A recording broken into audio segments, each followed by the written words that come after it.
ஜோசியம் நான் பார்க்கலாமா? மிகப்பெரிய கேள்வி. ஆயிரம் பேருக்கு மனசுல இருக்கக்கூடிய ஒரு கேள்வி.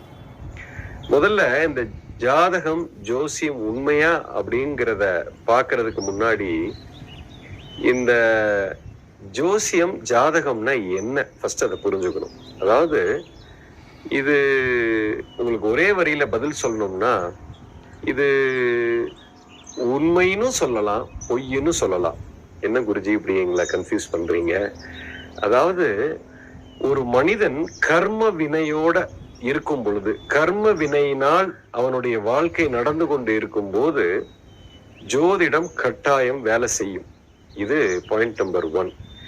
எப்போ ஒரு மனிதன் தன்னுடைய கர்ம வினையிலிருந்து முழுமையாக விடுபட்டு இருக்கிறானோ, இப்ப ஜோசியம் வேலை செய்யாது.